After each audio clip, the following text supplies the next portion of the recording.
ये दिनेश कुछ काम धंधा तो करता नहीं है, सिर्फ मेरी मेहनत के कमाए हुए पैसे अपने आवारा दोस्तों में उड़ाता रहता है। तुम समझती क्यों नहीं हो? आप तो ऐसे बात कर रहे हैं जी जैसे कि दिनेश सिर्फ मेरा ही बेटा है। आपका तो कुछ लगता ही नहीं। जब मैं उसे डांटता हूँ तो तुम्हारी ही आंखों से टप टप आंसू बहने लगते हैं। अरे आपसे डांटने के लिए किसने मना किया है? आप तो उसे मारने लगते हैं। जवान बेटा है, कहीं कुछ कर बैठा तो। अरे जवान है तो क्या हुआ, उसे कुछ भी करने की आजादी दे दूं। देखो शारदा, दिनेश सिर्फ तुम्हारी वजह से ही बिगड़ा है। वाह पति देव, बेटी पढ़ाई में अच्छी है तो वो आप पर गई है। अगर आवारागर्दी करता है बेटा तो उसे मैंने बिगाड़ा है। आप तो जैसे जवानी में बड़े सीधे थे। मैंने तो अपने पिता की दौलत को अपने आवारा दोस्तों में कभी नहीं उड़ाया। 20 साल की उम्र में ही काम करने लगा था और अपने पिता का हाथ बटाने लगा था। और तुम्हारा बेटा तो अपने पिता के ऊपर बोझ है। बस कीजिए, इतना भी बिगड़ा हुआ नहीं है मेरा बेटा। अरे इतनी दौलत है, कहाँ ले जाओगे? एक दिन तो वो दौलत दिनेश को ही मिलनी है। बिटिया तो अपने घर चली जाएगी। गांव में ऐसा कोई व्यक्ति नहीं है जिसने मुझसे दिनेश की शिकायत ना की हो। परसों तो दिनेश ने हद कर दी, मुखिया की बेटी बिंदिया को भी छेड़ा है उसने। बस अब मैं अपने बेटे के खिलाफ एक शब्द नहीं सुन सकती। पता है मुझे, आपके मुंह तो वो कलमुआ नौकर प्रकाश सर पर चढ़ा है। संसार में तुम ऐसे पहले पिता होगे जो अपने बेटे की जगह अपने नौकर की तारीफ करते फिरते हो। आप आ गए मालिक। आपके कहने के मुताबिक मैंने सुबह ही खेतों में पानी डाल दिया है और जो आपने गड्ढा खोदने के लिए बोला था वो भी खोद दिया है। अभी तो सुबह के 7 बजे हैं प्रकाश, तो कितने बजे से काम पर लग गया? मालिक मैं सुबह 4 बजे ही आ गया था। एक बात और बतानी थी आपको। कौन सी बात? कुछ देर पहले मुखिया यहाँ आया था, आपको बहुत उल्टी सीधी सुना रहा था। बोल रहा था अगर वो जमींदार है तो क्या उसके लड़के को गाँव की लड़कियाँ छेड़ने का कोई लाइसेंस मिला है क्या? वो पुलिस में रिपोर्ट करने की धमकी देकर गया है मालिक। अच्छा है, वो पुलिस में रिपोर्ट कर दे। एक तू है प्रकाश और एक मेरा बेटा है। दिन भर कुछ नहीं करता सिवाय आवारागर्दी करने के अलावा, और मैं उससे कुछ कह भी नहीं सकता क्योंकि मेरा कुछ भी कहना उसकी माँ को बहुत बुरा लगता है। आप दिनेश बाबू को समझाते क्यों नहीं? मैं उसे समझा कर थक गया हूँ। मालिक मुझे कुछ देर के लिए जरूरी काम है, अगर आपका आदेश हो तो मैं कुछ देर के लिए चला जाऊं। क्या बात है प्रकाश, कहीं तेरा कोई चक्कर वगैरह तो नहीं चल रहा? अरे नहीं मालिक, मुझ जैसे गरीब नौकर से भला कौन सी लड़की अपना चक्कर चलाएगी। ठीक है जा, 2 घंटे के लिए नहीं 4 घंटे के लिए चला जा। वैसे भी सारा काम तो तू कर ही चुका है।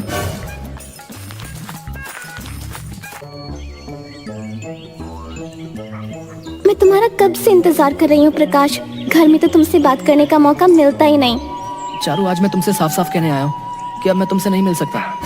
लेकिन क्यों प्रकाश? मैं तुमसे प्रेम करती हूँ और तुम भी तो मुझसे प्रेम करते हो।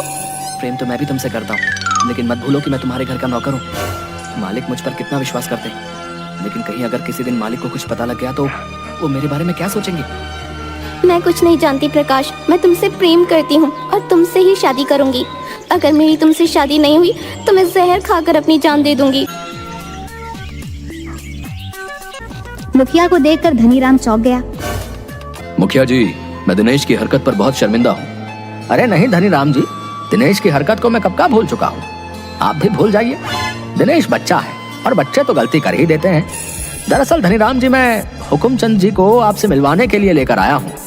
हुकुमचंद जी शहर में बहुत बड़े सोने के व्यापारी हैं। नमस्ते धनीराम जी, मुझे मुखिया जी के द्वारा ही आपके बारे में पता लगा। मुझे एक अच्छे और सच्चे व्यक्ति की तलाश थी। मुखिया जी ने बताया कि आप बहुत ईमानदार और धनवान व्यक्ति हैं। मुखिया जी ने मेरी तारीफ कुछ ज्यादा ही कर दी। मुझसे ज्यादा अच्छे इंसान तो मुखिया जी हैं, जिन्होंने मेरे बेटे की गंदी हरकत को भी माफ करके भुला दिया। बताइए, आपको मुझसे क्या काम है? दरअसल मैं सोने का एक बहुत बड़ा व्यापारी हूँ और मैं हिंदुस्तान छोड़कर विदेश में बसना चाहता हूँ। मेरे पास कुछ सोने का स्टॉक है। मैं चाहता हूँ कि उस सोने को आप खरीद लें। मैं वो सोना आधे पौने दामों में बेचने के लिए तैयार हूँ। लेकिन आप इतना ढेर सारा सोना शहर में किसी को भी बेच सकते हैं। जी बिल्कुल, लेकिन मैं चाहता हूँ कि ये सोना किसी गांव के व्यक्ति के पास रहे, क्योंकि गांव के व्यक्ति बहुत दयालु स्वभाव के होते हैं और लोगों की मदद करते हैं। वैसे तो ये सोना 5 करोड़ का है, लेकिन मैं ये सोना आपको सिर्फ 2 करोड़ में बेचने के लिए तैयार हूँ, यानी आधे दाम से भी कम। हुकुमचंद की बात सुनकर धनीराम सोच में पड़ गया, क्योंकि वह 2 करोड़ की जायदाद का मालिक था। सोच क्या रहे हो धनीराम जी? अगर आपके पास कैश नहीं है तो आप अपनी संपत्ति बेचकर इस सोने को खरीद लो और बाद में सोने को मुनाफे में बेच देना। आपकी संपत्ति भी दुगनी हो जाएगी। मुझे 1 हफ्ते का समय दीजिए। 1 हफ्ते बाद आप 2 करोड़ रुपए ले जाना और सोना मुझे दे जाना। एक हफ्ते बाद हुकुमचंद वही सोने की अटैची लेकर आया। गिन लीजिए हुकुमचंद जी, पूरे 2 करोड़ हैं। मुझे आप पर पूरा भरोसा है धनीराम जी। रुपए गिनकर मैं आपका अपमान नहीं करना चाहता। धनीराम जी, एक बार सोने को किसी जोहरी से चेक करवा लेते। कैसी बातें कर रहे हो मुखिया? तुम हमारे गांव के हो, मुझसे धोखा थोड़ी करोगे। मुखिया और हुकुमचंद रुपए लेकर वहां से चले गए। अगले दिन धनीराम वह सोना बेचने के लिए शहर गया, मगर शहर में जाके उसे पता लगा कि वह सारा सोना नकली था। धनीराम बर्बाद हो चुका था। अब उसके पास सिर्फ घर के सिवाय कुछ भी नहीं बचा था। मुखिया अपने परिवार सहित गांव से फरार हो चुका था। एक दिन धनीराम ने अपने बेटे दिनेश को बुलाकर कहा, दिनेश बेटा, तुम तो जानते हो मेरे साथ कितना बड़ा धोखा हुआ है। मैं सड़क पर आ गया हूँ और अब मेरी बूढ़ी हड्डियों में इतनी ताकत भी नहीं कि मैं मेहनत कर सकूं। तुम जवान हो, कोई काम धंधा क्यों नहीं करते ताकि परिवार की रोजी रोटी चल सके?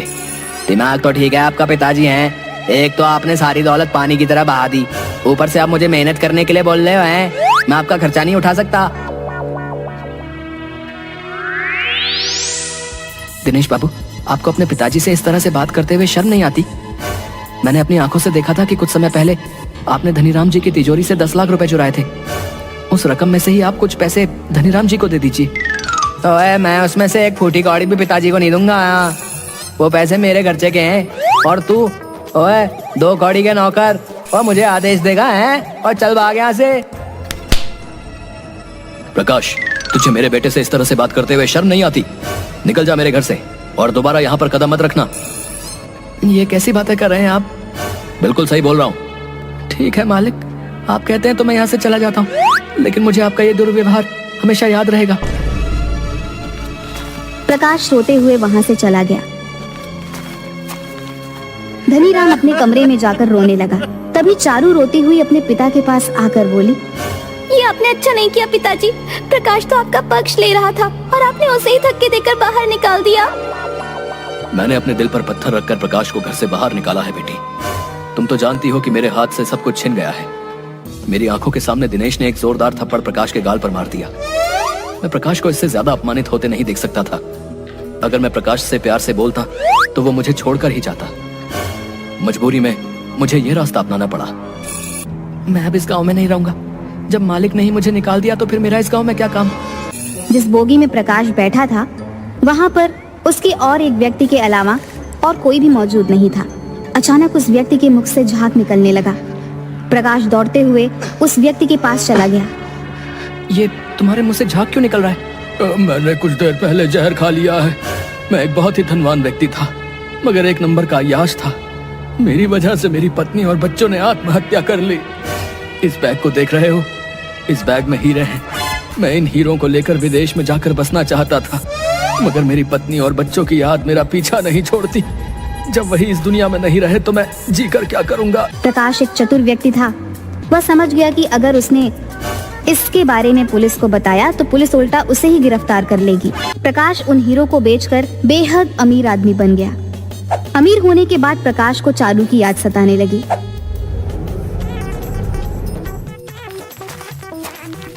सुखिया चाचा, आप धनीराम जी कहाँ गए? उनके साथ तो बहुत बुरा हुआ प्रकाश। दिनेश ने अपने परिवार के सभी लोगों को धक्के देकर बाहर निकाल दिया। ये सदमा धनीराम की पत्नी बर्दाश्त नहीं कर सकी और वो इस दुनिया से चल बसी। धनीराम चारू को लेकर पता नहीं कहाँ चला गया। लेकिन ये मकान तो धनीराम जी के नाम पर था ना? हाँ, लेकिन दिनेश ने चुपके से इस मकान को भी गिरवी रख दिया था। धनीराम के पास इतने पैसे नहीं थे कि वो इस मकान को छुड़ा पाए। जाते वक्त धनीराम तुम्हें याद करके बहुत रो रहे थे भाई। मुझे याद कर रहे थे, लेकिन उन्होंने ही तो मुझे घर से बाहर निकाला था। नहीं प्रकाश, उन्होंने तुम्हें ज्यादा अपमानित होने से बचाने के लिए अपने कलेजे पर पत्थर रखकर तुम्हें घर से बाहर निकाला था। अगर वो तुमसे प्यार से कहते तो तुम कभी नहीं जाते, और उनके पास इतने पैसे नहीं थे कि वो तुम्हारा खर्चा पानी उठा पाते। प्रकाश ने चारू और धनीराम की बहुत तलाश की, मगर वह उसे गांव में कहीं भी नहीं मिले। थक हार कर प्रकाश उन दोनों को शहर शहर जाकर तलाशने लगा। एक दिन तलाश करने के दौरान प्रकाश की नजर दिनेश, हुकुमचंद और मुखिया पर पड़ी। वो तीनों एक कार में अंदर बैठे हुए थे। प्रकाश हैरत में पड़ गया। ये तो मुखिया और हुकुमचंद है जो धनीराम जी को बर्बाद करके गांव छोड़कर भाग गए थे। इनके साथ दिनेश क्या कर रहा है? इनका पीछा करना चाहिए।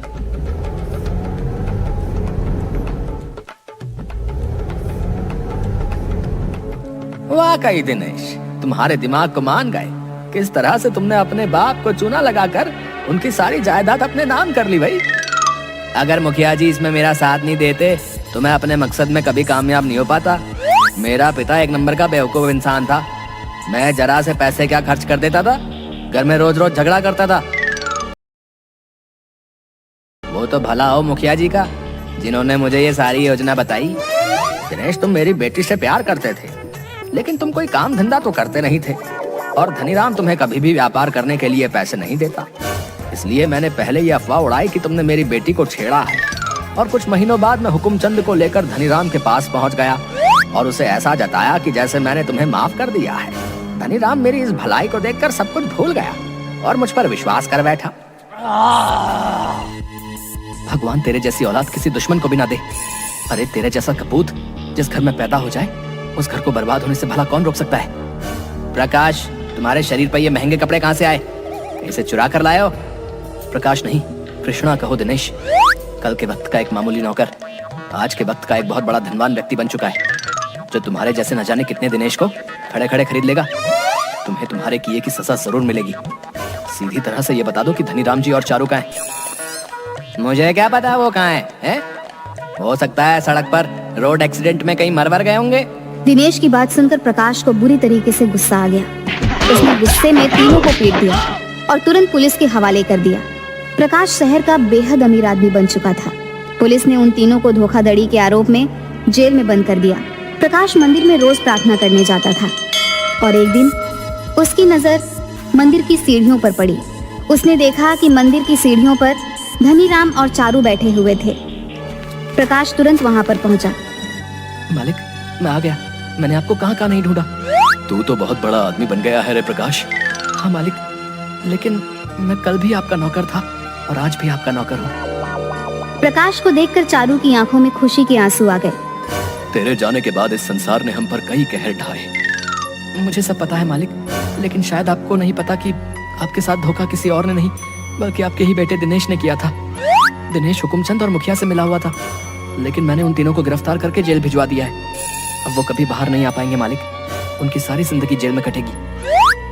प्रकाश की बात सुनकर धनीराम की आंखों में आंसू आ गए। तभी अचानक धनीराम लड़खड़ाते हुए गिर गया। ये क्या हुआ? ये क्या हुआ आपको मालिक? आपकी तबीयत तो सही है? चलिए, मैं आपको अभी इसी वक्त अस्पताल ले चलता हूँ। नहीं प्रकाश, मैं रोज मंदिर की सीढ़ियों में बैठकर भगवान से यही प्रार्थना करता था कि एक बार तू मेरी आंखों के सामने आ जाए, ताकि मैं चारू का हाथ तेरे हाथों में दे सकूं। चारू ने मुझे सब बता दिया है प्रकाश, कि तू और वो एक दूसरे से प्रेम करते हैं। मुझे कैंसर हो गया है प्रकाश। अब मैं और ज्यादा देर जीवित नहीं रह सकता। तू चारू से विवाह कर लेना और इसे कभी मत छोड़ना प्रकाश। प्रकाश ने धनीराम का